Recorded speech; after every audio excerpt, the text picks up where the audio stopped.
Daytona is still what it's always been, the place where every stock car driver hopes to compete. To win here is the ultimate. It's time to see who might be championship material. We're excited about 2000. Only one will win, but it's a safe bet. Everyone will be trying. You got the win column, you got the place column, and you got the show column. If we can't win or place, we will put on a good show. 99 Series champ Dale Jarrett knows repeating will be difficult, but the team has spent the last 3 months getting ready. It seems like Atlanta was a long, long time ago. Today, Dale and 11 others will try to race their way into the Bud Shootout in the last chance qualifier. Next, live from Daytona. Despite a storybook season that included 6 visits to Victory Lane, over $6.5 million in earnings, and his first ever NASCAR Winston Cup Championship, remarkably, Dale Jarrett did not capture a single Bud Pole Award during the 1999 season, which means he becomes one of 11 second-round fastest qualifiers who must race their way in today in this 25-lap Bud Shootout qualifying event. Jarrett's Daytona 500 pole-winning performance yesterday, albeit in a different car, guarantees him an automatic start in next year's Bud Shootout and makes him the odds-on favorite to win this one here today. This is a second chance for the desperate drivers that got here by being the second-round fastest qualifier somewhere last season. 11 cars, 25 laps, 10 losers, and 1 winner. The prize, $26,000 and a priceless ticket to the Bud Shootout, where the field and the money are both bigger. The rules are simple. 1 mandatory green flag pit stop for at least 2 right-side tires on lap 10, 11, or 12. Caution laps do not count, and all restarts will be double file. First guy to the checkers is the last guy to make the shootout.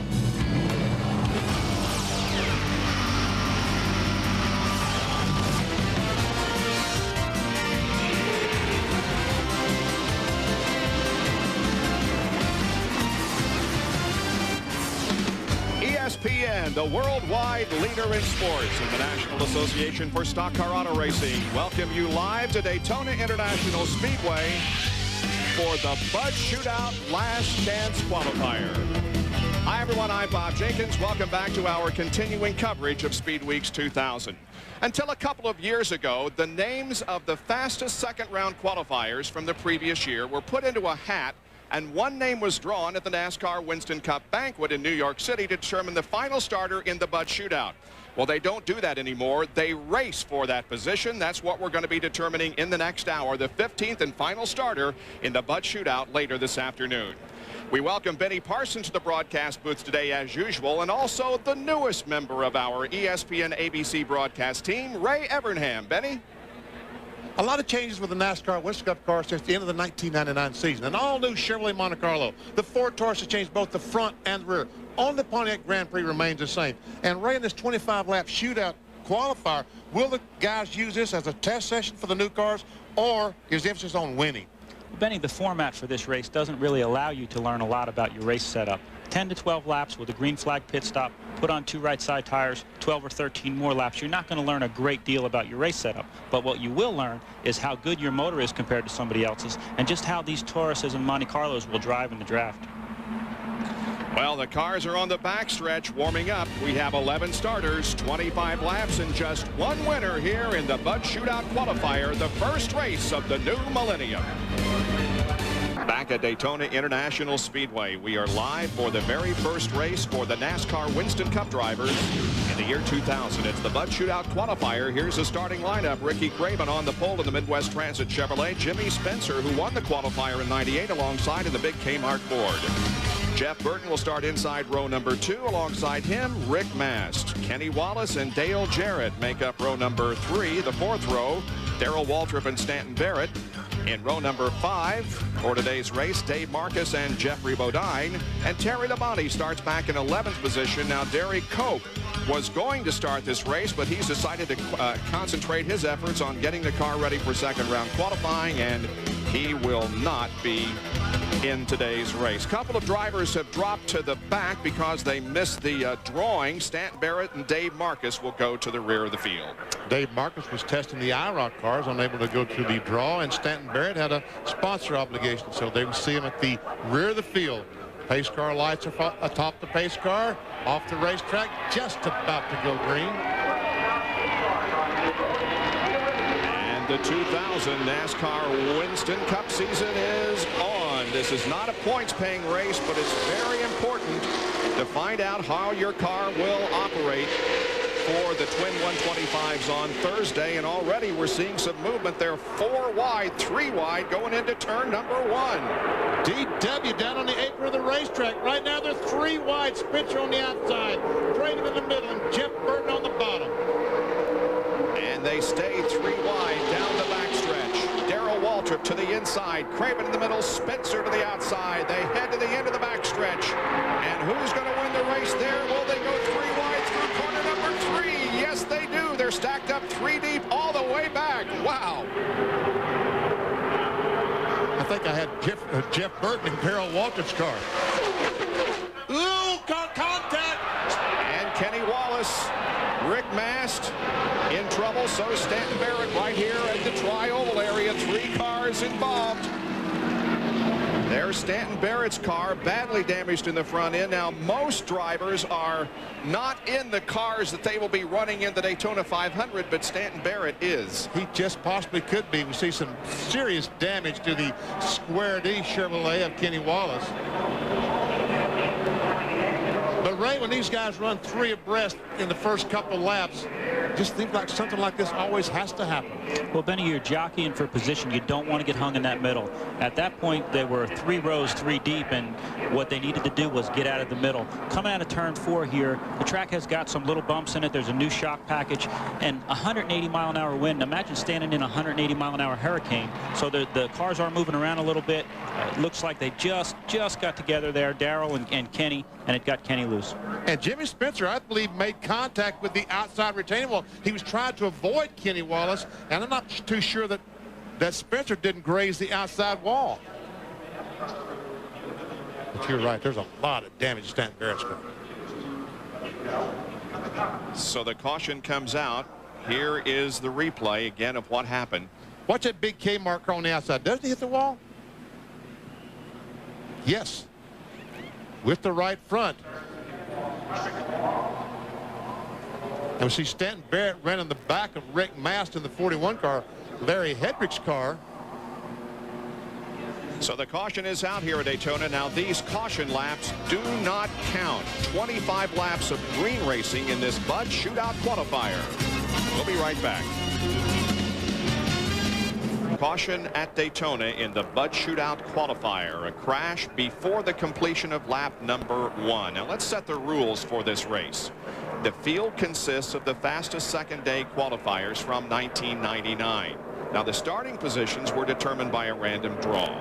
25 laps of green flag racing. These caution flag laps do not count. There will be a required pit stop between laps 10 and 12 to change right side tires, and all restarts will be double file.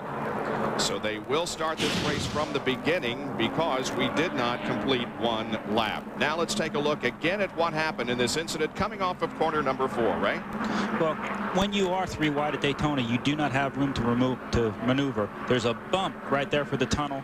It shoots the front of the car up, makes you go out towards the wall. When Kenny's car shot out towards the wall, it looked like he and Jimmy Spencer got together, caused Kenny to lose control and started the incident.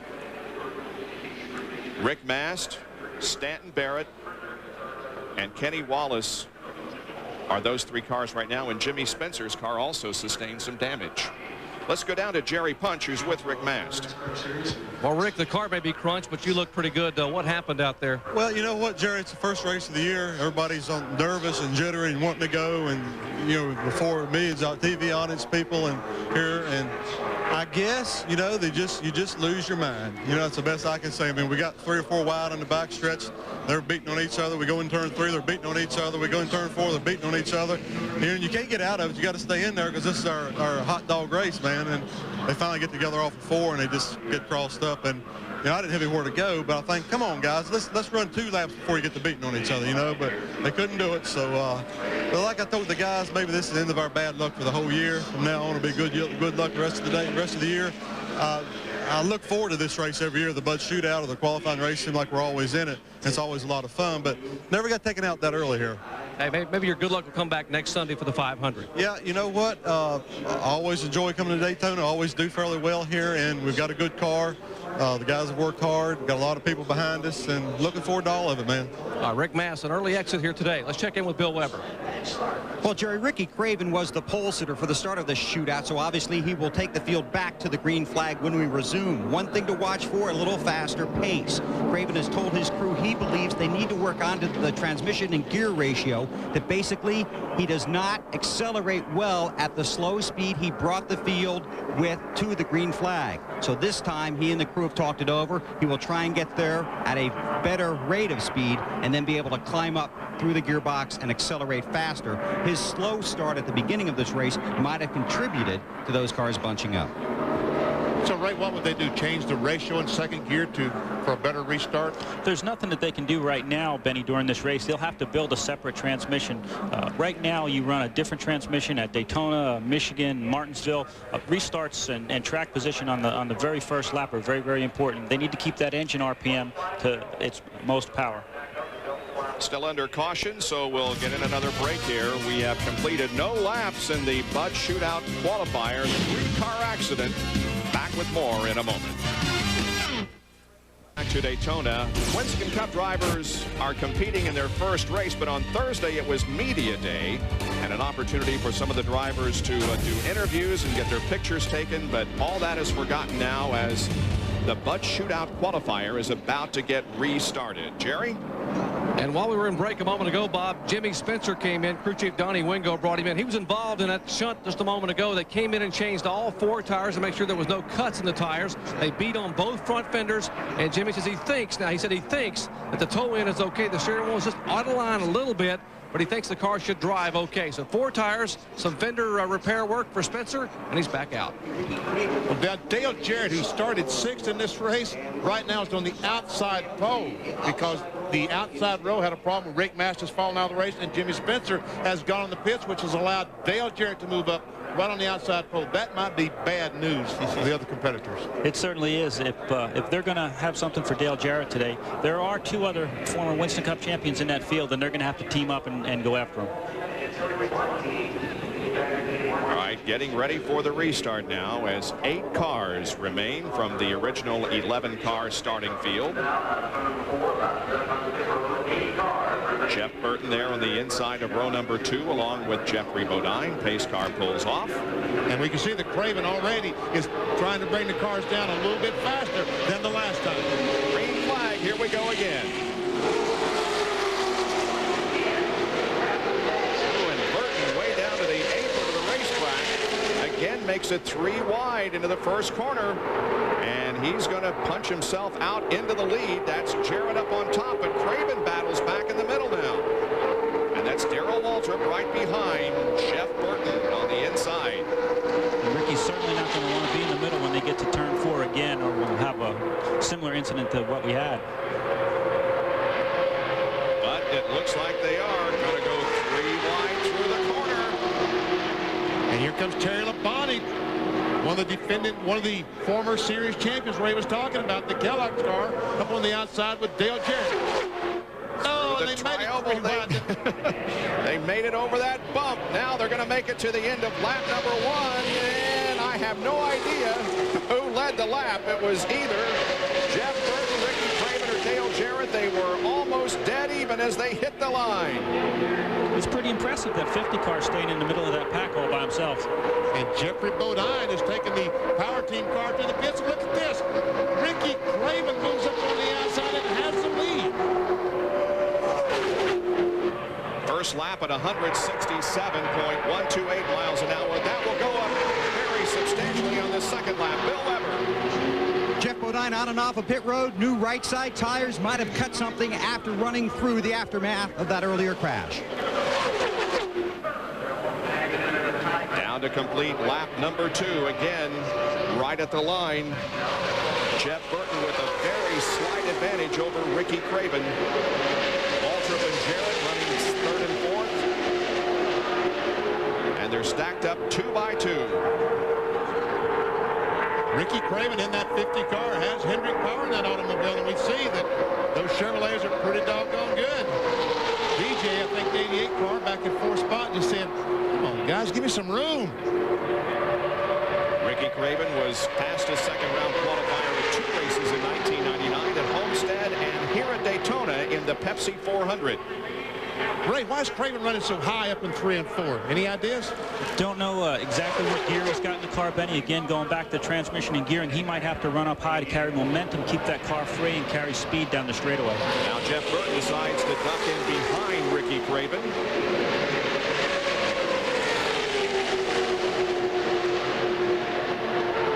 The battle is for 3rd position.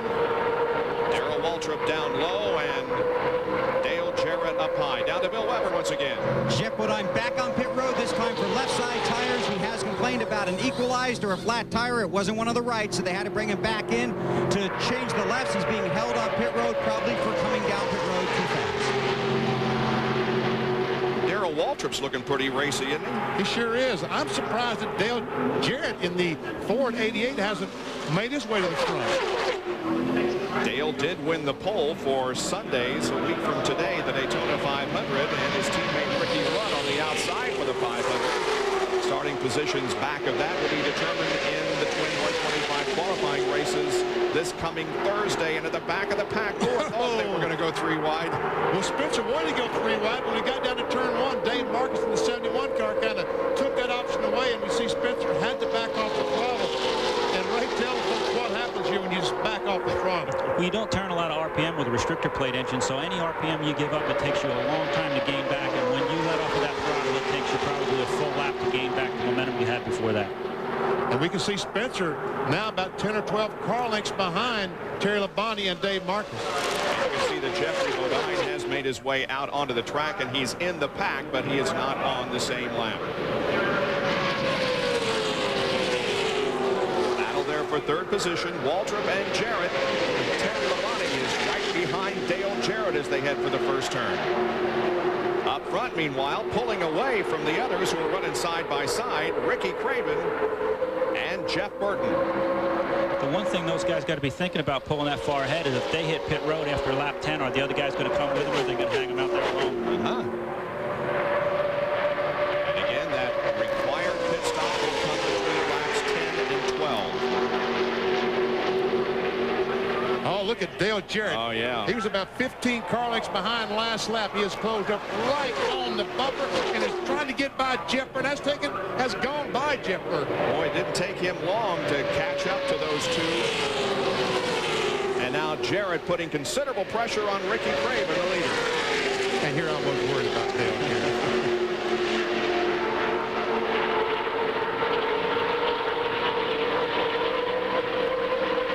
Jarrett's run from Jerry Punch. Guys, Dale Jarrett won the Daytona 500 pole yesterday, and he told me just prior to the start of this event that car he had in yesterday's qualifying run was very smooth. He went in the corner and turned it one time, and the car set and turned. He said this car is much more work. He said entering the corner, I have to turn the steering wheel a little bit to the right and then go back to the left, and in the middle of the corner off, I turn it hard left to get the car to come off. This car is a lot of work. It's going to take me a couple laps to get accustomed to making that adjustment in this race car, but when I do, we should be strong. I think he's gotten comfortable now, and he's certainly looking a lot stronger than he was in the first few laps. You saw that speed just a moment ago. That's actually a little bit slower than Dale Jarrett qualified on Saturday afternoon, and you'd think these cars hooked up together would probably run a little faster, but not the case.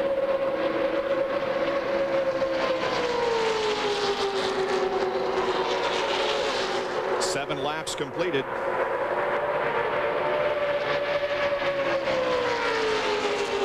I think if Terry can get up to the back bumper of the 99, he might be able to push them up there and make a 4-car race out of this. Looks like Jeff Burton back in 3rd spot might be struggling to hang on. So here comes Terry Labonte, and you're right, Ray. I think that he'll get up there and help Burton, and they will make it a 4-car race.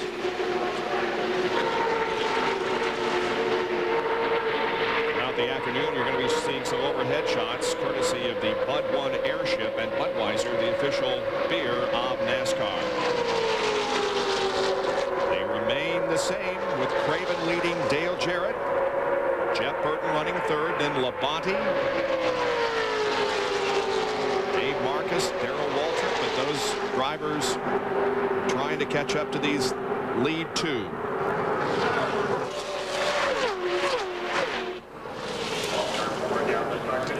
If the 99 rolls back to the 5 car and lets them catch up to him a little bit, they'll actually go a little bit faster. So Jeff Burton might be rolling back to Terry a little bit so that they can get a closer draft.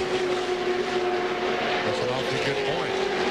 Because together, looks like by himself, it looks like he's having trouble catching up. But if he backs up to Labonte, those two guys hook up, and they can probably catch these front two cars. Jerry Punch. All right, Dale Jarrett has said he's going to come in this time. The pit stops are mandatory, 2 right side tires.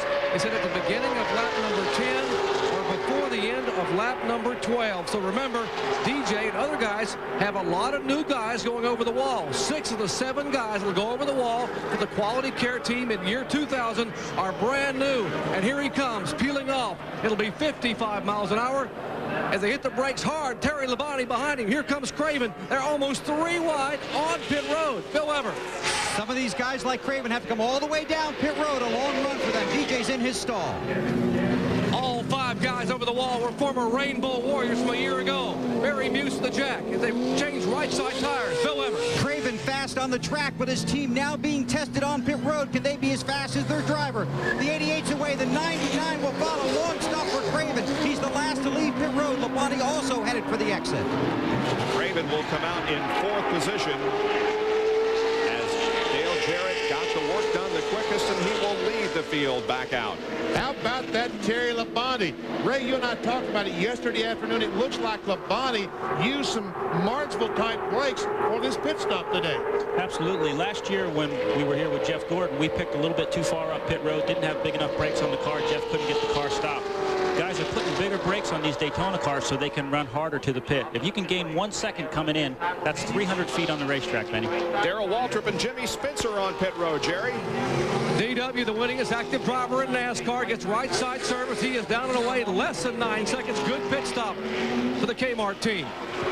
And Jimmy Spencer, meanwhile, has problems. He still sits on pit road. Meanwhile, here comes the field, the rest of the field down through the tri-oval, hitting the line. Jarrett with the advantage.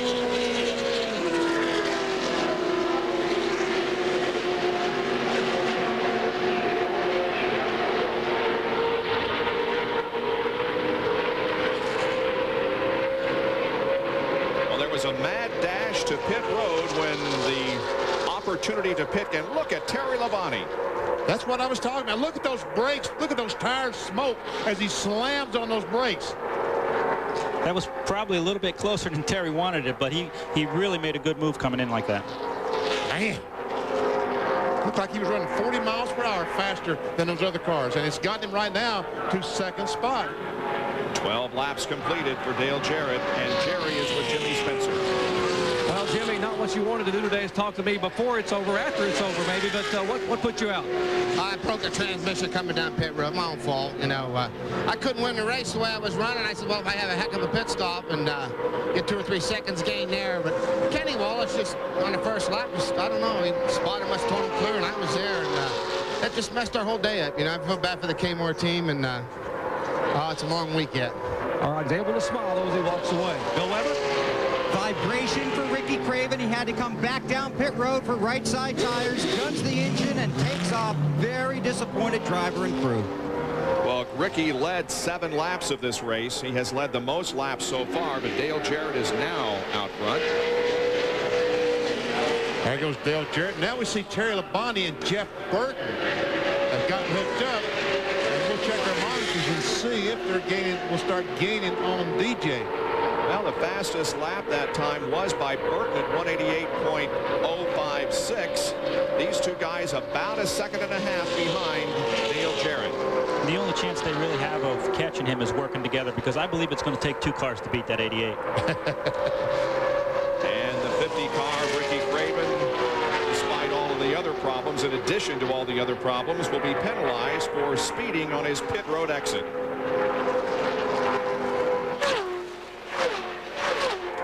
Let's see how many seconds separate first from 2nd and 3rd.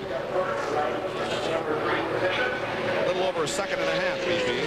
I would have to check that and see if these two cars running together are able to close in on DJ. That time, that lap, Dale Jarrett got some draft off Ricky Craven as he was leaving the pits, and I think that helped him on his speed that lap. Terry Labonte yesterday qualified only 38th fastest.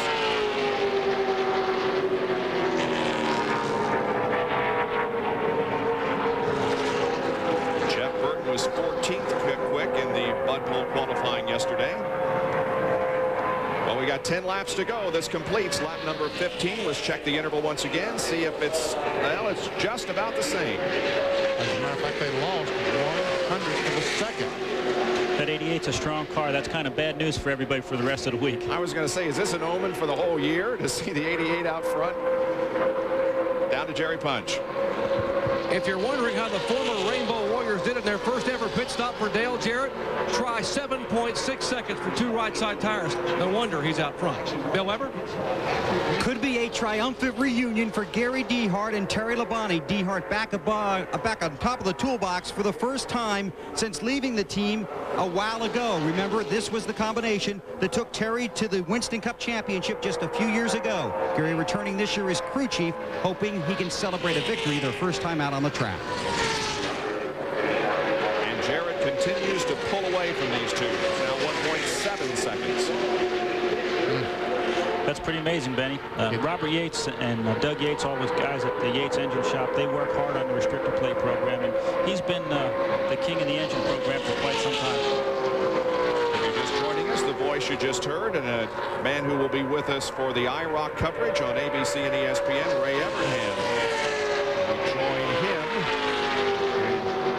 welcome him to our telecast this year, and our ABC Winston Cup telecast also. Now a change for second position as Burton slips to the inside of Terry Labonte. Terry Labonte did that. He backed off to let Jeff Burton get in front and see if Jeff Burton and himself could run down Dale Jarrett. Absolutely, and sometimes when you go, again, way up high, come back behind a guy, it's kind of like the IROC cars do bump draft, and your momentum will push that guy a little further ahead.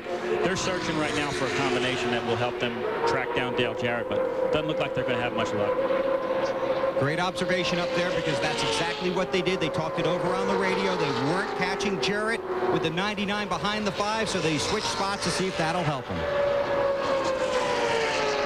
And this is something that we've seen in testing and in practice. That second place car, like Terry Labonte, the 5 car, is not able to close up right on the rear bumper of that lead car like they have in years past. And no one really seems to understand why. Well, they changed the noses and tails on the cars, and one of the things they're probably searching for, Benny, is finding out how to tape those cars up so they can properly cool them and get the most downforce on the front without creating drag. Well, at least right now, the effort to catch Jarrett is not successful. It was 1.9 seconds last lap. This lap, 2.3. We'll see if that interval shrinks as the final laps are played out. 5 cars on the lead lap. Jarrett, Burton, Labonte, Darrell Waltrip, and Dave Marcus. Jeffrey behind 2 laps down. Jimmy Spencer and Ricky Craven, Stanton Barrett, Kenny Wallace, and Rick Mastid all had problems. These overhead shots courtesy of the Bud 1 airship. 1,000 feet above Daytona International Speedway, supplying you with the aerial views. Budweiser, of course, the official beer of NASCAR. 19 laps complete, and it's 2.6 seconds now. Oh, no. Jarrett is just driving away, and Jeff Burton in the Ford is not able to do much more than Terry Labonte was with the Chevrolet in catching Jarrett. Well, they're trying everything that they can, but that 88 is strong. Again, Robert Yates has got a great engine program, and Todd and all of his guys have worked hard on the body. That is a championship team, man. And one thing that Robert Yates, they went to New York last year and received, what, $2 or $3 million in points money, and Robert Yates is not the type of guy to put that money in his pocket. He spent it, I'm sure, on engine development to try to find more horsepower for this year, and it looks like his money well spent. Absolutely. It takes a lot of money to start an engine program, as I well know, and I know that Robert Yates puts a lot of money and effort into his engine program.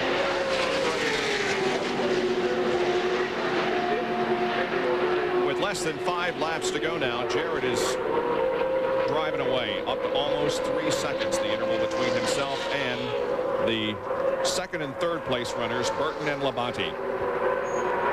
And there it is, Benny, 1.7, and they switched around, and it grew to 2.3.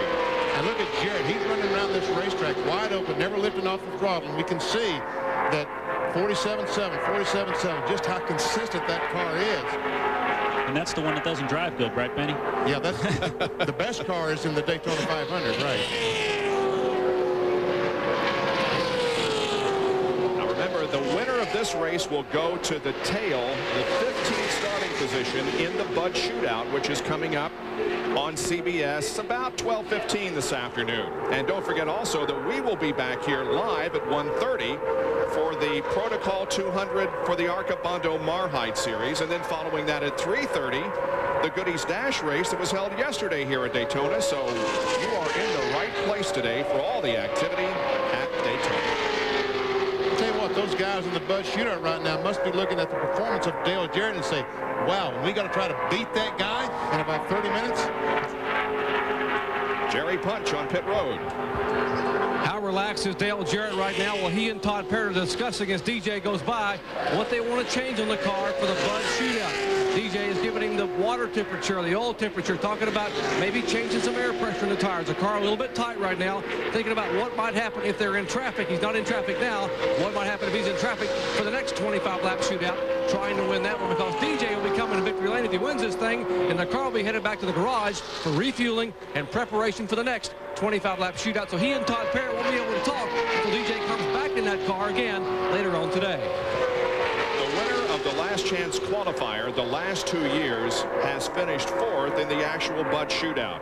The 98 winner was Jimmy Spencer. He finished 4th in the shootout, and last year's winner Mike Skinner also came up to finish in 4th position. If you look at the front air dam on that car, they've got the complete package working for them. Not only, of course, the horsepower and the low drag on the body, but they've got the car balanced right. Todd and his guys have done an excellent job. The air dam's flat, straight on the straightaway, and that's speed. The left front of the car is not picked way up coming off the corner. It's nice, flat, low, and that's speed. That's the front bumper that Ray's talking about. Just how level, look at that, folks, just how level it is down the straightaway and how close it is to the ground. If it lifts up, Ray, that just kills the speed and causes the car to push, doesn't it? Absolutely, Benny. A quarter of an inch can make up to a mile-an-hour difference. And we saw that speed just a moment ago of 27.9. Earlier, we'd seen that Jarrett was running 27.7. Ray, as these tires wear and get hotter, white flag is out. One more lap for Jarrett. As these tires get out, does the car slow down just a little bit? Historically here at Daytona, Benny, it hasn't, but we'll have to wait and see. I don't know if this run's been long enough to judge tire wear. Well, Jarrett has things well in hand. That interval that was at one time 1.6 seconds. Last lap grew to 4.5. So there was no catching Dale Jarrett today in the Bud Shootout qualifier. He's in the east end of the banking, headed for the checkered flag, and the privilege now of joining the others for the Bud Shootout coming up in about a half hour from now. Now Dale Jarrett coming down through the tri-oval takes the checkered flag, and he wins the 2000 Bud Shootout qualifier, the first race for the NASCAR Winston Cup drivers in the new millennium. Bill Weber with Todd Parrott, who's already on the radio talking to his crew and his driver, as Jerry was explaining about the changes they're going to make when they move into the Bud Shootout. Congratulations. Thanks. Picked up right where you left off. Yeah, so far it's been a good week. If we can do what we did there in this big race, that was I don't know what you call them things. Is that a practice race or a semi-concy or whatever you want to call that thing? But the guys had an awesome pit stop, really did. They've been practicing real hard, and that's what won the race for us. Extremely strong on the track, though, by yourself. Can you make that car better? How will you do that? Oh, yeah, that's what I'm thinking about right now. So as soon as you let go of me, I'm going to take off running to the truck. I'll let go. Thanks. That's Todd Parrott. Never stops working. Can't now. An impressive performance by Dale Jarrett, who has driven the victory in the Bud Shootout qualifier at Daytona. We'll talk with him in a moment. We're live at Daytona International Speedway. The race is over. Dale Jarrett has won, and the first order of business now is a debriefing between Jarrett and Parrott. We saw Todd Parrott with his head leaned in the window talking to his driver. Ray, what do you as the crew chief want to know from your driver at this point? You want to know how he felt as the tires did get hot, Benny, as you asked, but you want to know from your tire guy. You want to look at those tire pressure buildups because that's going to tell the story. You want to know temperatures from the driver. Can you put more tape on it? Can you make the thing go faster? You know you've got to beat some little bit better cars this race, so what can you do to make that car go just a little bit faster? We see DJ getting out of the car at the gas pumps there. What they're going to do is put him in a golf cart and drive him over to victory lane, so it will be a few more minutes before he reaches that point and the point where we can talk with him. But an impressive performance by Jarrett. Burton finishes second. Third was Terry Labonte. Darrell Waltrip and Dave Marcus were the only other cars on the lead lap. Jeffrey Bodine was 2 laps down at the finish, and everybody else dropped out of the race. Jerry? Well, 43-year-old Dale Jarrett, a 2-time Daytona 500 winner and reigning Winston Cup champion. DJ, you made it look easy. Thanks to the pit crew. Yeah, they did a fantastic job. Ricky Craven was sitting there running a good pace. We had a good race car. Just took a little time for it to come in and air pressure to build up in the tires, and then once it did, the car was good. But the pit stop got me out front. I mean, semi-sailing, and then the car is driving well, really fast down the straightaway, and you know, my job's pretty easy there. 7.6 seconds for 2 tires. You didn't have time to drink water during that stop. Now you know how Jeff Gordon felt all those years. That's right. I barely had time to find first gear again. So that's, you know, why we got these guys when they came to us and gave us that opportunity. They do a fantastic job, and you know, those are the kind of things that we look for to benefit us and hopefully get us into victory lane more. We got our work cut out now, though. It was unfortunate the wreck happened on the first lap because we had some good cars that got taken out there. It would have been a much better show, but again, my pit crew did a fantastic job, and that's what I'm going to have to look for on this next time. I know you got to hustle off to the next race, but major changes. I saw you talking to Todd Parrott a moment ago. What will you change on the car? The car's a little bit tight. We're going to add a little either air pressure to the right rear or something like that, and try to free it up just a little bit. It was too tight there at the end. If I would have had to really be racing, I might have been in trouble. So even though it's only 25 laps, we want to try to free it up. And since we're in the back and have to try to go, see what we can do. Hey, good luck in the next one. Okay, thanks. What a way to begin the year, guys. The defending Winston Cup champion wins the first one at Daytona. Let's check in with Bill Weber. With Jeff Burton, just in case you didn't know Dale Jarrett won, because you probably couldn't see it, could you? He won pretty convincingly, too. You know, Terry and I hooked up, and I thought for sure we'd run him down, and then he was getting away from us, so we switched spots, and he got away from us even worse. So you can say all you want about the Ford Chevy. I had a Ford and couldn't keep up. They just 88. They just, I mean, you saw it yesterday in qualifying. They were really 2 tenths quicker than the second place guy, and they were 4 tenths quicker than like the 4th place guy. So they just got their stuff together. We got a week to go to work and get our stuff better for the Daytona 500. Good luck. Thank you. Jeff Burton finished 5.16 seconds behind Dale Jarrett in the 25-lap Bud Shootout qualifier. We'll be right back. Labonte, good race, great pit stop. I want to talk about coming down pit road. Well, you know, some of these cars have got brakes that are kind of small and don't stop real good. And I drove it in as hard as I could and got stopped, you know, right on the line there. So I was able to gain some ground on a couple of those guys. But our car was good. We just couldn't draft up on them, you know, and the 88 was awful fast there. The 99, we tried working together. I let Jeff by, and I thought maybe we could pull up on him, but we couldn't run any faster with him in front than we could with myself in front. So we got a little work to do. We just aren't quite there yet. Okay, a lot of guys look like they have some work to do here in the next week.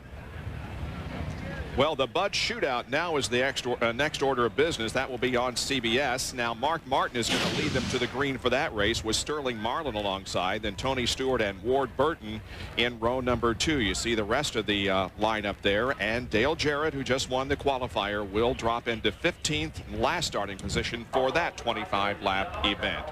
Jerry has the man who will start from pole in the shootout.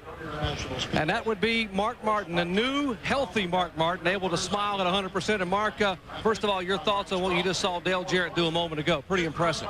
Yeah, I tell you what, I've been around restrictor plate racing since 1988, and I don't think I've ever seen that. So Dale was able to turn laps there by himself faster than a lot of us can qualify, all taped up and everything. So I think it's going to be pretty interesting here, the shootout, to see if he gets to the front and how long it takes for him to do that. You won this race a year ago talking about the qualifier from coming toward the middle middle of the pack. Your thoughts on today's event? Well, this race is for the fans. It's all about the fans. It's for the fans, and it's the way that NASCAR Winston Cup Racing kicks off their 2000 schedule, and that's really what it's all about. Now, what can you learn from this event today? I know it's a different car than what you qualified yesterday and what you'll be racing next Sunday, but you get to be in the draft with a lot of the guys you'll be racing with next week. Can you learn something today? Very little. You know, this race is really geared up for the fans to put on a show and kick the season off. It's not really much of a practice or a test. It's very short runs with conditions that aren't like the 500 or even the 125-mile qualifier for that matter. Mark, speaking of the fans, I know millions of fans sent cards and letters and well wishes when you had your back surgery and were off your feet for a couple of months. It is awfully good on their behalf to see you back 100% and smiling. Well, I thank all the fans. I got tons of cards and letters and well wishes and prayers, and I thank everybody for that. I feel great. I feel 20 years younger now, and I'm really blessed because I've got an opportunity to work here with Jimmy Finnig and this whole Valvoline Cummins team. They've got this new Taurus hooked up and going fast, and I'm looking forward to 2000. Hey, Mark, have a good year and good luck today. Thank you. Mark Martin back at Daytona, healthy again, and he will lead him down, but he knows Dale Jarrett, all these guys know Dale Jarrett is going to be tough to beat, even though coming from the back of the field. Jarrett's car has made its way to the grid after having just completed the 25 laps in the Bud Shootout qualifier.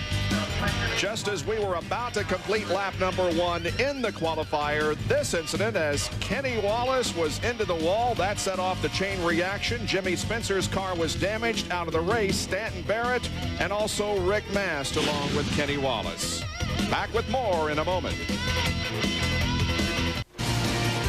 ESPN's live coverage of the Bud Shootout qualifier from Daytona International Speedway being brought to you by Fix-A-Flat. Spare yourself, get Fix-A-Flat.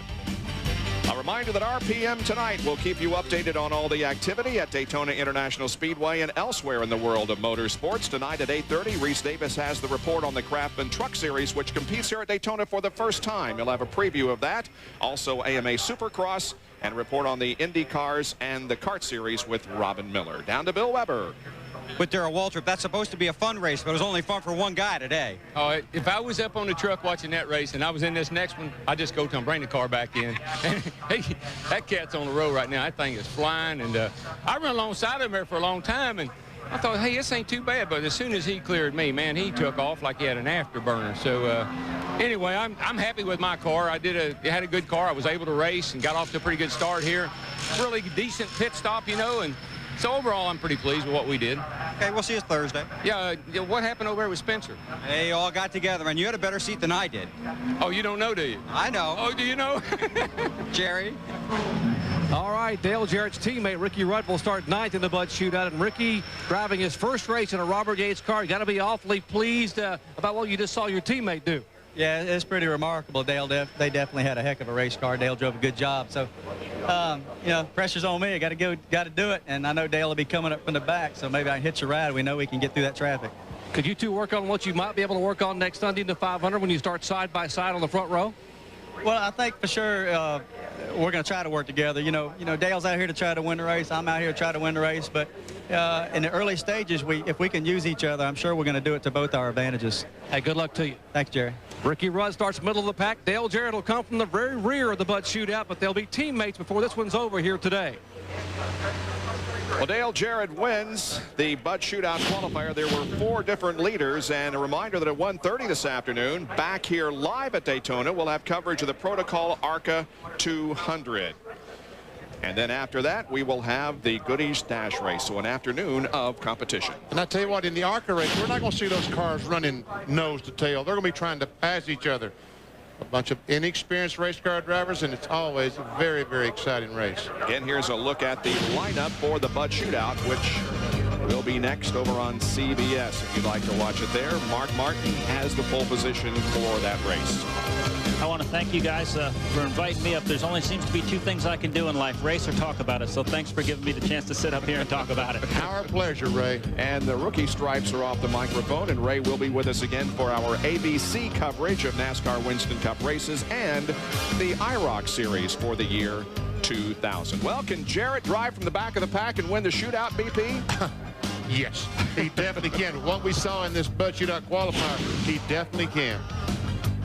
It was an awesome performance. He led 14 of the 25 laps. Craven led 7.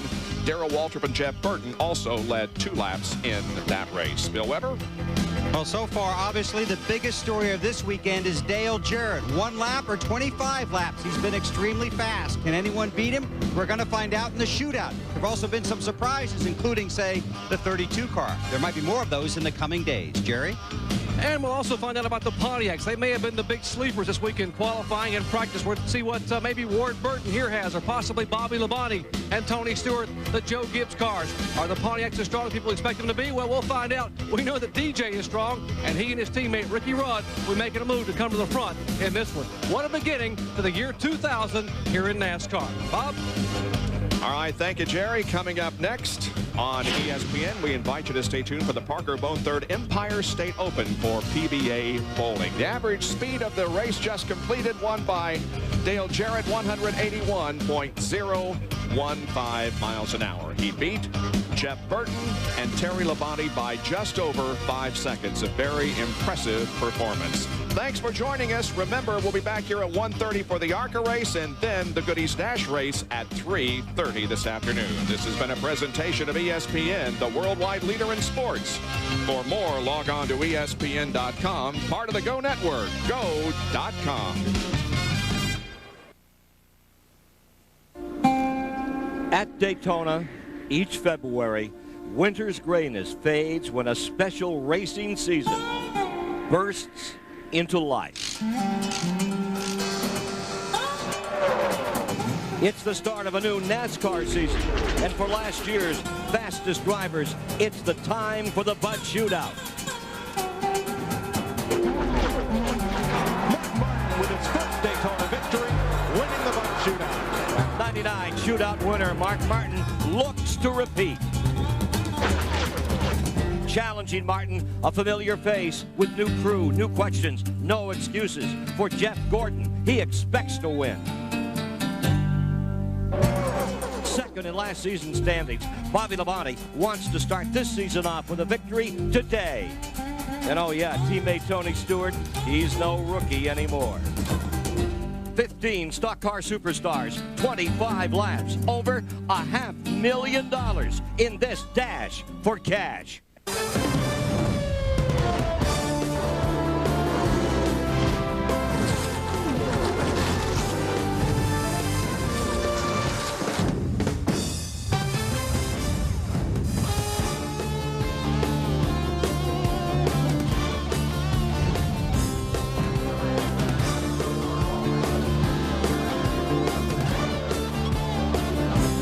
Ready to jumpstart Speed Weeks 2000, the first NASCAR Winston race of the new millennium. Ready to go green on a beautiful day filled with promise. The question for the thousands here, who will reach Daytona's promised land, victory lane in this intense sprint race? A lot of great talent like Mark Martin, who won it a year ago, coming from the pole. And how about Tony Stewart in the second row? And a couple of two-time winners here. On the left, you see Schrader and Gordon beside him. And this is the man everybody's talking about. He's just won the consolation race by over 4 seconds. That is Dale Jarrett. He'll come from dead last in this event. And a good day, everyone. Ken Squire here, and welcome to this all-star event featuring the fastest from 1999 pole position qualifying. It's the first fender-to-fender fracas of the season, and the luck of the draw has established the field, plus Dale Jarrett. 15 cars, 25 laps, 62.5 miles for $100,000 to the winner. There you see the Bud Shootout story. The length, 62.5 miles. That's all there is here. That mandatory pit stop will be a big part of this race. It was 7.6 seconds, by which Dale Jarrett made that pit stop that turned it all around. And here is the field. 14 1999 Bud Pole winners, the guys that came out on top. Highlights from the race just won by Dale Jarrett. This in lap number 1. The yellow car, yellow and blue, That is Kenny Wallace in the wall. He takes Spencer with him. They both bounce off and collect. Rick Mast in the yellow car, Stanton Barrett in the middle of the track. Those three eliminated. This is the car that just stuck it to him. Dale Jarrett winning, successful in this consolation round. He'll be the man to watch, and with him right now is Ralph Shaheen. Ken, as you said, that pit stop is what got Dale Jarrett out in front of the qualifying race. But Dale, once you got out front, what was really amazing was how this car kept picking up 2/3 of a second every lap by itself. We haven't seen that here in Daytona in years without drafting help. Can you do that again now in the shootout, and did you make any changes in between?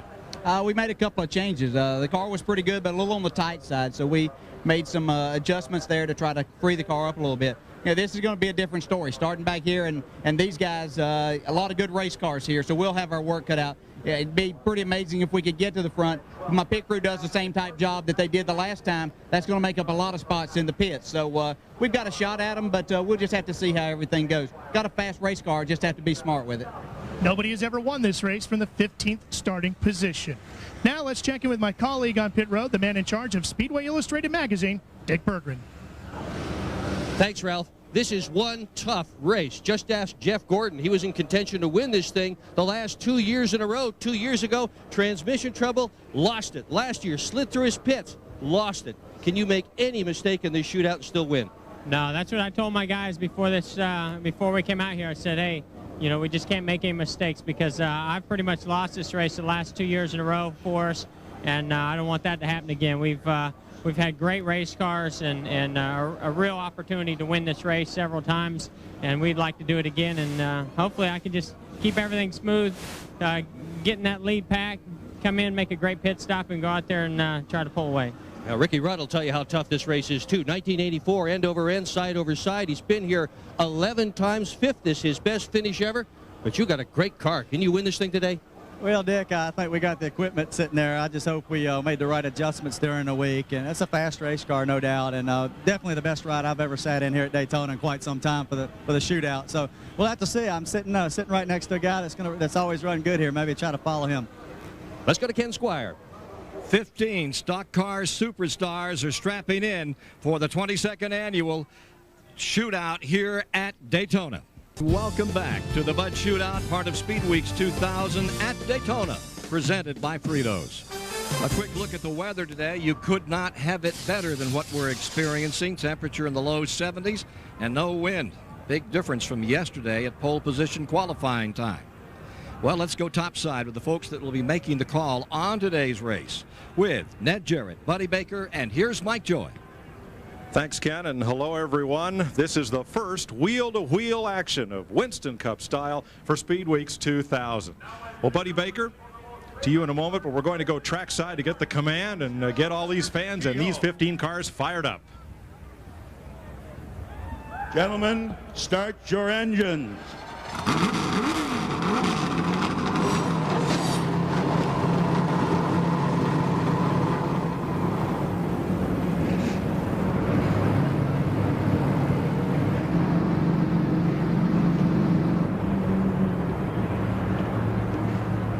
This race began in 1979 as the Busch Clash. Buddy Baker led all but 2 laps and won it. How hard is this race to win? How easy is it to lose? Well, Mike, I'll talk about winning first. You leave nothing on the table. In 1979, I had a great race car. Was able to lead most of the race. Darrell Waltrip was the only car that passed me. I dominated that race.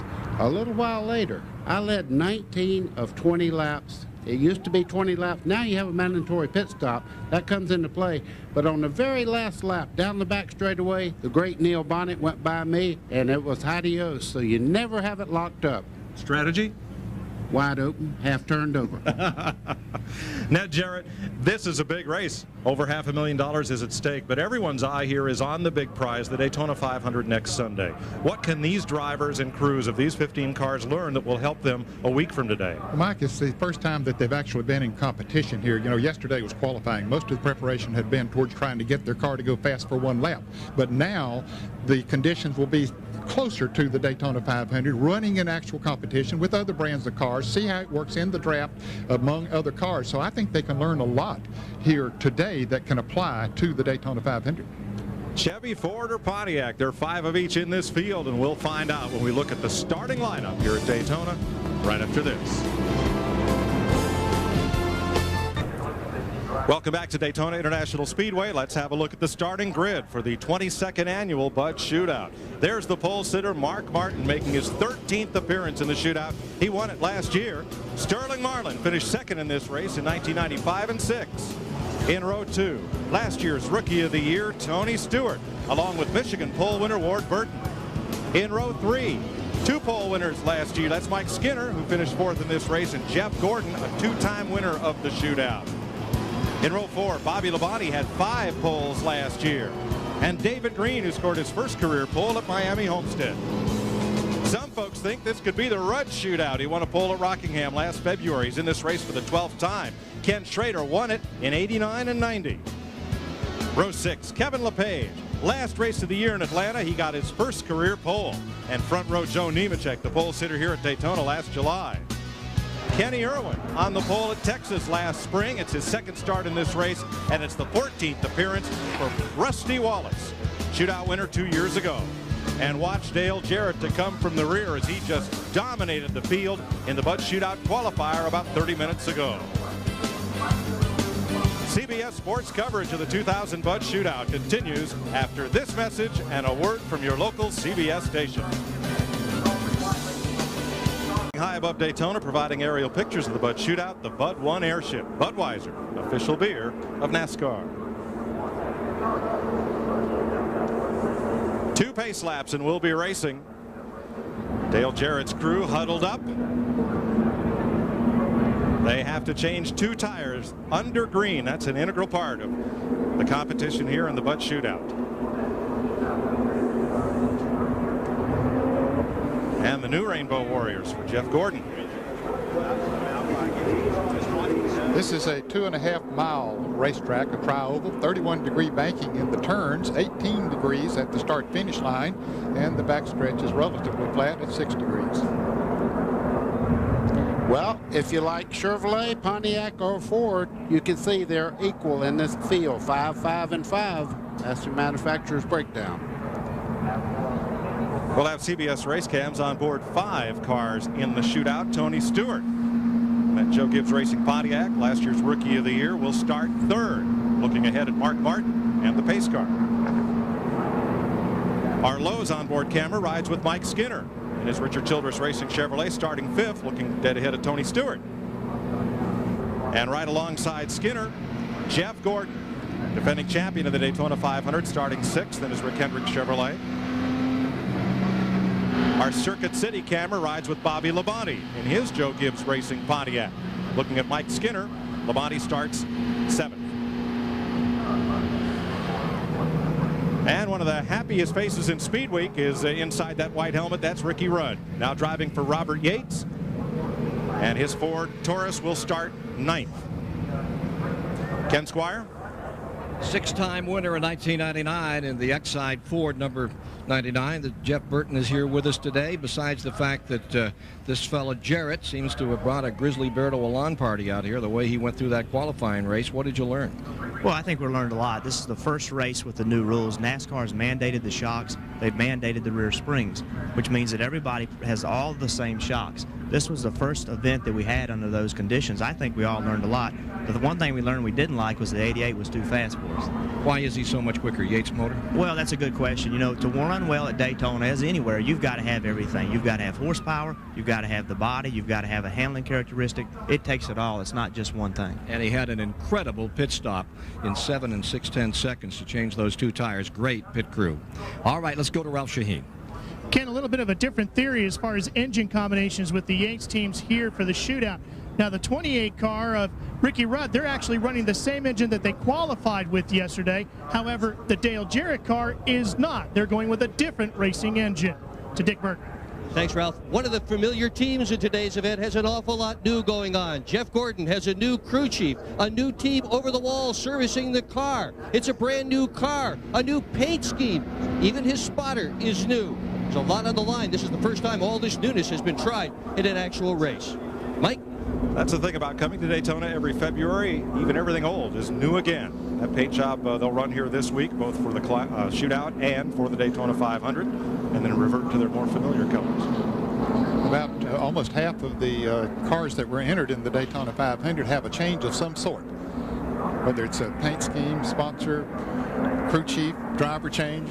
A lot of different things. Just like Mark Martin's car, more white on it this year. All of them have changed a little bit, and for good reason. They're going into a brand new season, and you like a little different look. Other than DJ, he stayed just exactly like he's been. I guess we're pretty well satisfied the way things were last year, and decided to leave well enough alone. Getting set for the start of the Bud Shootout. To review the rules, 25 green flag laps. If there's a caution flag, they do not race back to the start-finish line. They revert to the last completed lap. After lap 9 is completed, at any time between laps 10, 11, and 12, each driver must make a pit stop and change 2 tires under the green flag. If they make the stop and the caution comes out on that lap, it doesn't count, and they'll have to do it again under green. 25 laps, first man home is the winner. Front row, Mark Martin, Sterling Marlin. Only once in the last 12 years of this race has a front row sitter failed to lead the first lap. Well, we're about to get it on.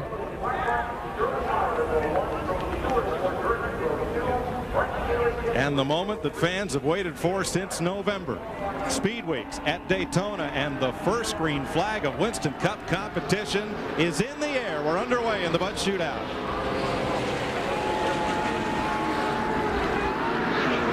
Well, it's going to take them all the way to the first corner to go 3 wide. Look at that second group there, just behind the leaders there. 3 wide as they head into turn 1. Similar to the way they did in the qualifying race, and they didn't get back to the start-finish line before they wrecked. Mike Skinner went up there and almost hit the back of Jeff Gordon as he gave him a little push down through there. Jeff Gordon running very well in 3rd spot. Well, look at Tony Stewart get squeezed right out of the middle. Right up in the middle of that pack. That's the place you don't want to be. Tony Stewart is right in the middle as they train around both sides. He finds a home on the bottom. And look, it's Mark Martin, the pole sitter, who is shuffled back to midfield. Who will lead the first lap? Jeff Gordon, it looks like to me, is going to get it. Make that the 2nd time in 12 years that a front row starter has not led the first lap. Dale Jarrett's gained 1 position. Kenny Irwin. That looked very heavy back there. There they are 3 wide again. It's Ward-Burton up on the outside in the yellow and white car. His car has been yellow and black in the past. And the new driver, that 33 this year, Joni Machek. Up front, Mike Skinner, the only Chevrolet in the top 10 in yesterday's Daytona 500 qualifying run, 2nd. Look at Ricky Rudd moving up on the outside of Bobby Labonte, trying to take over the 3rd position. Yeah, that was a power move. He started that move going into turn 3 and just motored by on the outside. He's up there right behind Mike Skinner. Now you can see Bobby Labonte fighting back on the inside in that green car. Rudd leading the outside draft out of turn 1. Started 9th, now running, well, either 3rd or 4th, depending on which inch we're at.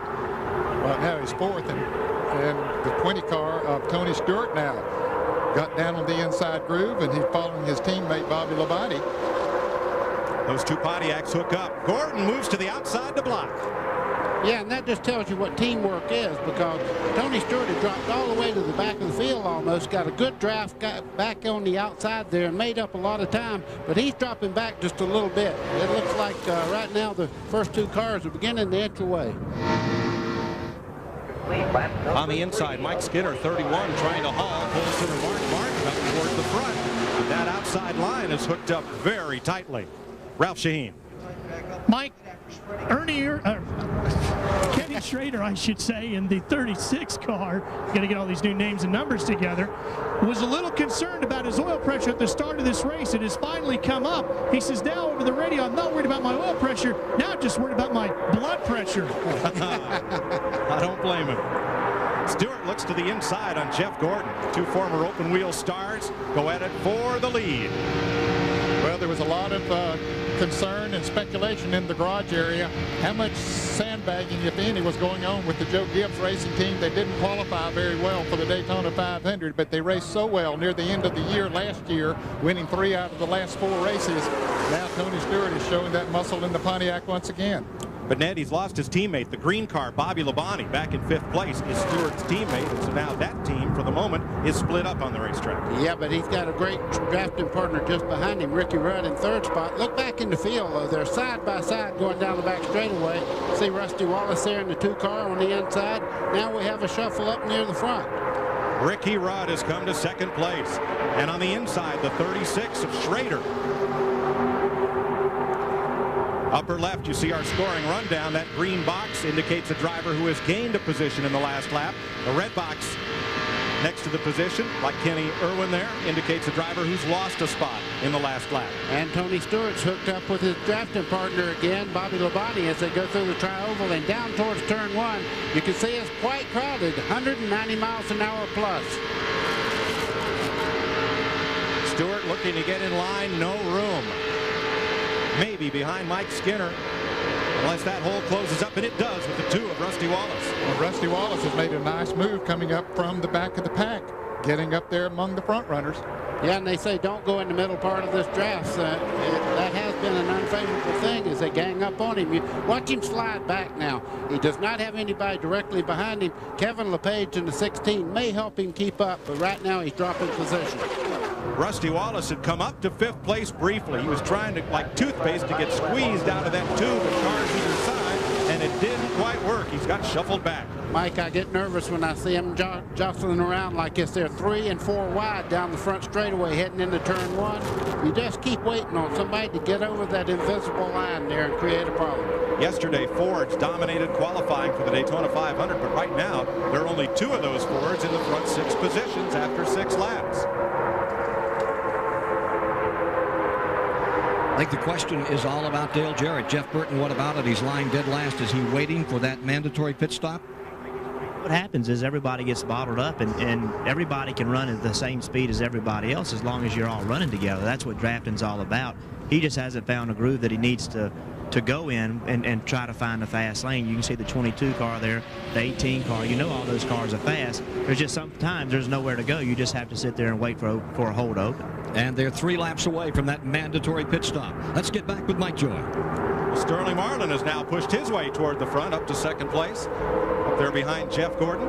And also keep your eye on that 2 car of Rusty Wallace. He's now bidding for 3rd place right now down the back straightaway, and he has Kenny Schrader. They're great friends off the racetrack, and they're working very well together right now. Well, folks, this is 15 cars, a third of what we'll see next Sunday in the Daytona 500. There'll be 43 cars in that race. So you can imagine what kind of a traffic jam it'll be. Ralph Shaheen. Mike, I'm with Todd Parrott, the crew chief for Dale Jarrett. He's just waiting for his car to come by. He watches as he goes past. Todd, is there a reason why you're not coming to the front right now, or are you just waiting for the opportunity? Just waiting for the right opportunity.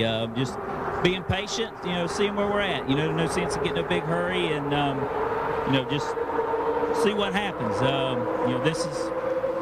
This is a good race car we got, and still got 2 more races to run before or 1 more big race before the 500. So we don't have a whole lot of cars, so just told him to be smart. Mike, they seem pretty confident down here right now. Well, Jeff Gordon just went all the way downtown, almost off the bottom of the racetrack. Sterling Marlin, though, stayed right on his rear bumper, and they edge Mike Skinner for the lead. And Mike Skinner looks to have a little more horsepower right now than Jeff Gordon. Nobody else has led this race since the green flag came out, and you see Gordon right now, he does not want to give that lead up.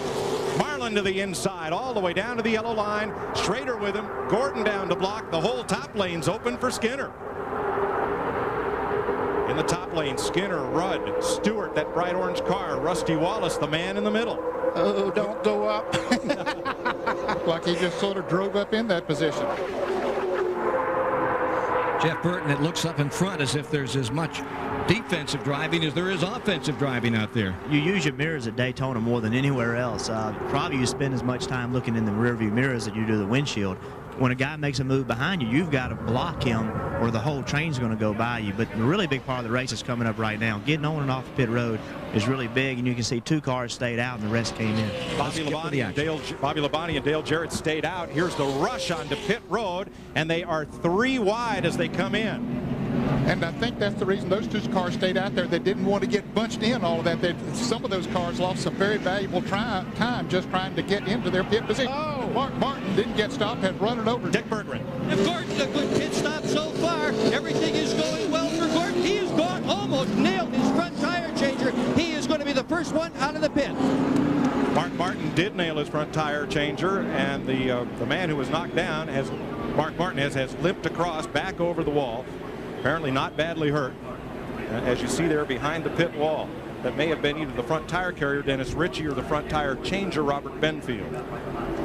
Well, here comes Labonte and Jarrett in now as the others get their speed up. Well, they certainly have a clear pit road to work with, Ned. Ralph Shaheen.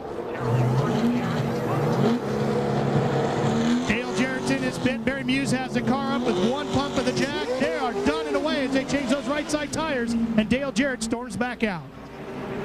7.9 second stop as Bobby Labonte's crew finishes work. Well, Jarrett's going to have a little edge, but they may be able to hook up together. Rest of the field comes off turn 4 under green. And they're 3 wide again for the lead. This time, give it to Sterling Marlin with Kenny Irwin in second. Well, let's see if Jarrett and Labonte will be able to hook on to the draft. They're way out in front of these leaders, but the leaders are running about 190 miles an hour now, and they're running less than 100 as they came out of the pits. I think the leaders will blow right by. Mark Martin's car has been pushed to the garage, taken out of this race. Let's show you what happened again. Look in the middle of the screen as number 6, Mark Martin, comes onto pit road. There's Martin. Keep an eye on that white Valvoline Ford.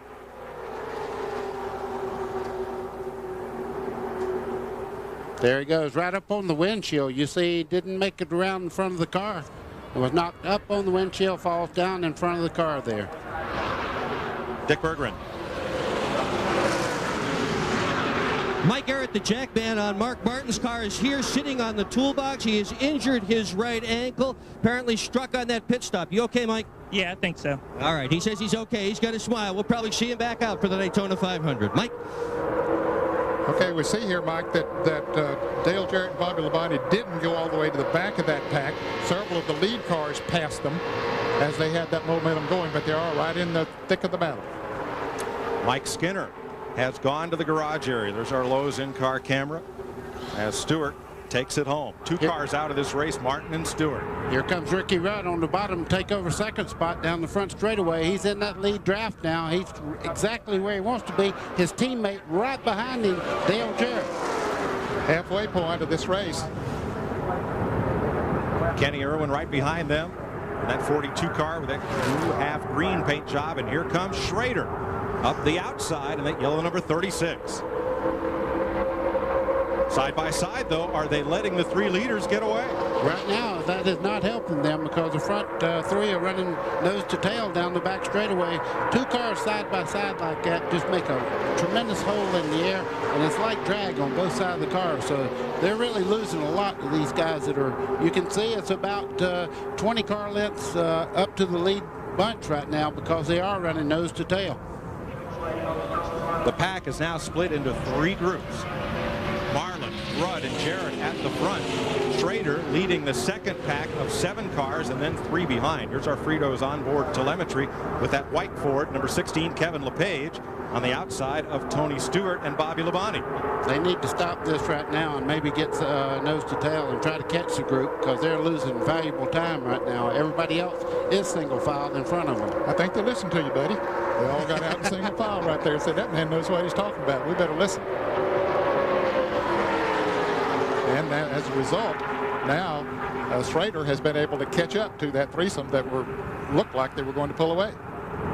That's Schrader in the yellow car there that has really pulled up. Number 36, he's changed cars. I know everybody last year is familiar seeing him in the 33, but this year he's moved to the M&M car and the number 36 car. He had a sticker on the back of the car yesterday that said, keep back, new driver. Yeah, it's right on the left rear corner back there. It's a very funny sign because I'll guarantee you the drivers don't pay any attention to it. Jeff Gordon's not right now. Marlin at the front, Rudd in second, third is Jarrett.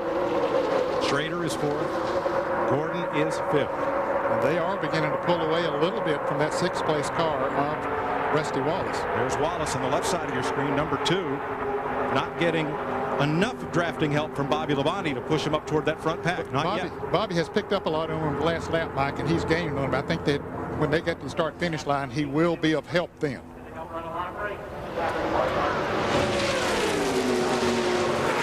Single file at 16 laps. 9 to go. Wow, that first 5 bunch right there, there's some very good talent as far as getting around Daytona. Just starting with Sterling Marlin, past winner. You look back in the 28, Ricky Rudd. Everybody considers him one of the best. And, of course, 2-time winner in 3rd place right now, Dale Jarrett. Won't count Sterling Marlin out. He says this is his favorite track. He's a former winner here. 2-time Daytona 500 winner. Schrader's not real bad here either. He's always up near the front as long as his car's working, so I wouldn't count any of that bunch out. Buddy, I know how much you loved to lead, but if you're Ricky Rudd, when do you make your move? I'd be concerned whether I could make a move or not. I'd try him a little bit, see if I could get up to the door handle at least. If you get there, you ought to be able to pass. Dick Berggren? Radio from Jeff Gordon's crew. They just heard from Ken Schrader that the 28 and 88 are going to gang up and try to get that leader. They told Gordon, go with Schrader. Strategy's unfolding now, Mike. Well, that would leave Sterling Marlin on the front of this pack all alone. You know what I'm thrilled about? This answers the question. It's not going to be just a Ford showdown here. There's a lot of good race cars out there. There's Chevrolets, Pontiacs, and Ford in that front group. So look for this 500 to be one of the best ever.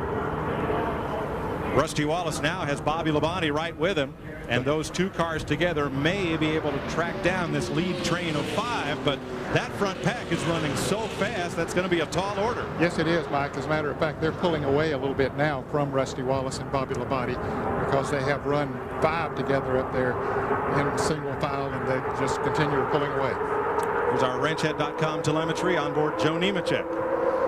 Running about 6,600 RPMs and 188, almost 200 miles an hour. Got a burst there down the backstretch, didn't he? Let me explain to the people at home why they don't see the 8,000, 9,000 RPMs that they're used to seeing. These cars have a restrictor plate, which is, it cuts down on the amount of fuel and air that goes into the motor, and it runs out of power about 7,000 RPM. So when you see 6,800, that's maximum horsepower for a plate motor. It would be like you trying to run a 100-yard dash breathing through a straw. You just can't get enough air in that engine. You got it. For it to do everything it's designed to do. And they are limited in that way to keep the speeds down at a reasonable level. Although nobody that commutes in a car to work would call 190 miles an hour reasonable. There's Rusty Wallace and Bobby Labonte still running in a draft, trying to catch up to that back group, but they're not making much progress. Got a couple of cars coming up behind them now. They're going to have 5 cars in their group there in a moment. Now maybe that will help. Tony Stewart and Kevin LePage have tacked on to that draft. There are the leaders. 5 cars to decide it. Now a Chevy leading 2 Fords leading a Pontiac and a Chevy. Well, I got to tell you right now, I'm not going to pick a winner for sure, but if I was in 2nd place right now with my teammate directly behind me, if I was Sterling Marlin, I would be thinking, I got to find a way to run that last lap where they can't gang up on me. Take the inside groove as much as possible and run that mirror. Well, one thing's for certain, the leader has no friends. Ralph? Mike McSwain is a crew chief for Ricky Rudd. Mike, is there going to be a lap number that you've already chosen when Ricky and Dale Jarrett will hook up together to go to the front? Yeah, there's a lap number. Want to tell me what it is? Won't be too long. You're not going to tell me what it is? I'll tell you later. Right after it happens. As they cross the stripe, there will be just 4 laps to go. In the second pack, Bobby Labonte moves past Rusty Wallace. Little slingshot there, you see. And Tony Stewart goes with him. Rusty's out there right by himself. They should go right on by him. 2 Pontiacs team up in that battle for 6th place. And at the front, no change. Rudd and Jarrett just half a car length apart. And they have gained about 2 car lengths on Kenny Schrader and Jeff Gordon. You wonder if that might be by design, that Schrader might have backed off just a little bit to see if he could get a run going into turn 3, and he picked right back up on him. So he might be playing with him a little bit, just testing it out. And then it looks like Dale Jarrett has backed up a little bit on Ricky Rudd, perhaps for the same reason. As they come down, it'll be just 3 laps to go. Nearly $600,000 at stake in this 22nd Bud Shootout. 4 times this race has been decided by a last lap pass. Ralph? Mike, we're hearing on the radio they're talking about with lap 2 that they're looking for these two to go after it. So keep an eye on Ricky Rudd and Dale Jarrett around lap number 2, teaming up and going to the front. Now, you would say, why lap 2 to go instead of last lap? The reason you do that, if you fail, you still have another lap to try something else. Jarrett has a look on the outside of Rudd. Teammates side by side. Right behind them, Schrader is going to smell money. Well, hey, is this going to follow the strategy that they planned so well? Whoa, man, and Jeff Gordon way up high there trying to get by Schrader. This is a whole different ball game now. And Sterling Marlin's looking in his mirror saying, oh, I love this. Oh, loving every minute of it. Yes. No, the one thing he didn't do, though, I would have moved up and tried to give them both a little bit of draft, and nobody. Look at Jeff Gordon on the bottom making a move now. Here they all come. And Marlin comes down to the bottom. Oh, boy. That lane. 2 Chevrolets in front, 2 Fords running side by side. This isn't by design. The game has changed, and the 2 Fords are still side by side. Marlin and Gordon and Chevy side by side. Rudd and Jarrett in Fords. The Pontiac of Schrader trying to pick a dancing partner. Well, Rudd's got the lower side. Jarrett hung up there right by himself right now. I don't think he can make a move if he wanted to. Sterling Marlin, a car length in front of Jeff Gordon. Now they'll have to pair off because now the white flag's in the wind. There's just 1 lap to go. And Bobby Labonte has caught them. He came from way back in the last 2 laps. He gets up on Dale Jarrett's back bumper. Our Circuit City onboard camera rides with Bobby Labonte as he closes up on Dale Jarrett. Now there's Schrader, the yellow car to the inside. Boy, oh boy, I tell you what, this back straightaway, as they go down the back straightaway, they're heading that way. Here comes Gordon on the inside. Jeff Gordon in the slipstream of Sterling Marlin, and up the outside comes Dale Jarrett. Oh, they touched on the back straightaway. Marlin in the middle there, and here comes the 88 car, Dale Jarrett. And the 28 of Ricky Rudd comes low, trying to sniff a draft off of Gordon. Jarrett to the outside. All that skirmishing left a clear path for Jarrett on the outside. Oh, trouble. Rudd in the wall, hard. Schrader in the wall, hard. Jarrett the winner, Gordon second, and Rudd on his roof for the 2nd time in the Bud Shootout. Reminiscent of 1984 when his car tumbled in the air. Ricky Rudd, Bobby Labonte wrecked on the final lap. Ken Schrader wrecked. Wow. That was some action. In his first ride for Robert Yates yesterday, Ricky Rudd claimed the outside pole for the Daytona 500. Today, he goes flying upside down. Movement in the car as the safety crews reach Ricky Rudd. That's good news. Remember in '84, he crashed in the Busch Clash much like this. Came back the next week to finish 7th in the Daytona 500, and the very next week won at Richmond. He is one tough customer. Yeah, and he just waved to the crowd there. I tell you, that was none of his doing there. That wreck, as it started out, he was just in the wrong place. If you see him waving to the crowd, that means he's okay. But he has to go to the hospital. That's mandatory when you get upside down or have a wreck at Daytona.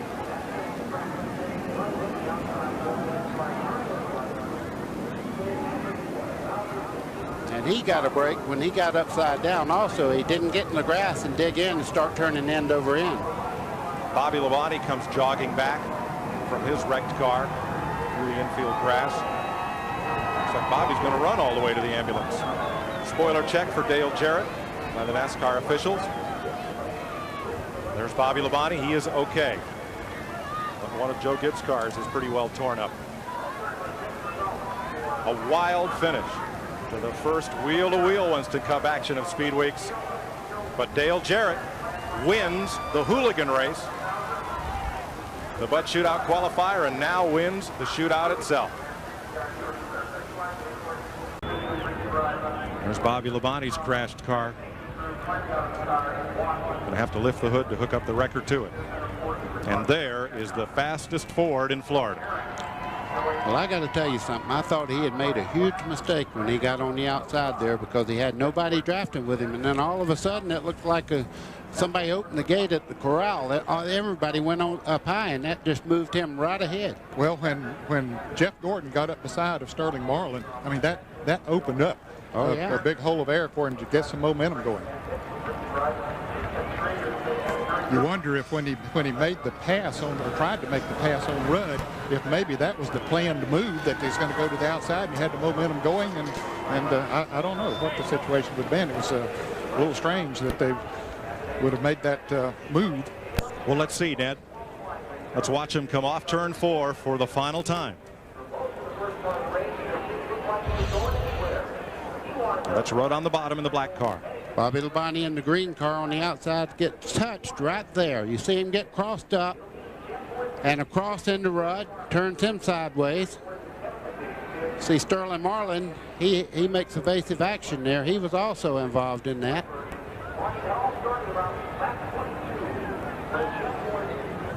And all 3 drivers are now just passengers.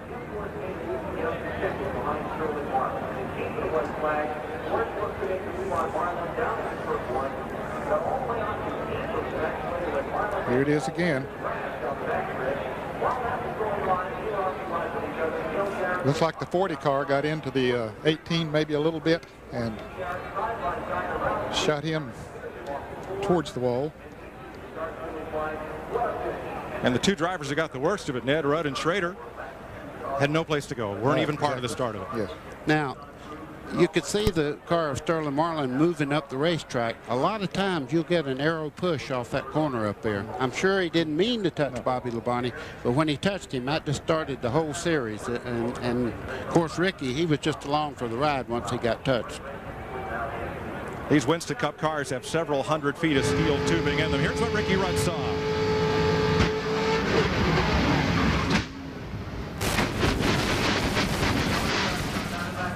Thank you for the booth.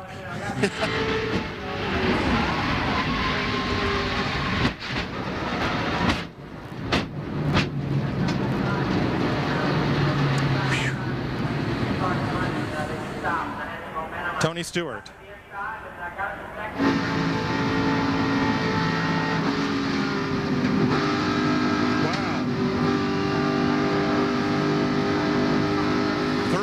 Smoke and on to the finish. So Dale Jarrett has won the Bud Shootout. We'll be back to Daytona International Speedway after this. Race Summary is sponsored by Budweiser, the official beer of NASCAR. Hey race fans, this Bud's for you. The 22nd annual Bud Shootout at Daytona, won by Dale Jarrett. 4 different drivers led. There were 4 lead changes. Average speed is not a record at 182.334 miles per hour. And the race went green to checker. Coming up next, CBS Sports rolls out NCAA hoops. Syracuse, you'll see against UCLA, or Indiana versus Michigan. Check your local listings. Now let's go to Daytona Victory Lane and Ken Squire. And in Victory Lane, the man who has come from furthest back, tying the mark of 15th position to start. Here is Dale Jarrett clambering out with his 2nd victory here in this Bud Shootout. Congratulations. Tell us about that as he shakes hands with Todd Parrott. Tell us about that last lap and the strategy. A lot of folks didn't think that was going to hold up. I wasn't sure of the strategy. The last few laps were pretty exciting, and I just got a run there with about 3 to go, and I wanted to help Ricky get past the 40 car. It didn't seem like we could get much going there, and so I saw Schrader laying back, and I knew he had Gordon helping him. So I tried to lay back with him, and I got myself a run, and I said, this might be my last chance. So I went ahead to the outside. My car was freer this time, which we freed it up, and I thought it would go around the outside pretty good by what I'd seen earlier. And so, but we got side by side, and then Gordon made his move. And the best thing that happened was the 18 car came and gave me a push, and hadn't it been for that, for Bobby Labonte catching us and giving me that push. And then 24 got underneath the 40, and that kind of slowed them down a second. I said, hey, they're going to give me a chance here. And as we went down the backstretch, I got a lot of momentum going into 3, and great race car. And I had a really good angle and was able to get down in front of Gordon. You've got a lot of momentum going to the Daytona 500. Congratulations, Dale. Thank you. Yeah, I'm just glad those guys are okay, but appreciate it. Hi, Kelly and kids. Can't wait to see you tonight. And let's get topside with Mike Joy. Robert Yates ends up with one car in victory lane and one car demolished. Tonight on CBS, the forbidden romance between Thomas Jefferson and Sally Hemings. It's never been told until now. A world premiere miniseries event, Sally Hemings, An American Scandal, tonight on CBS. We'll be back to Daytona International Speedway after this.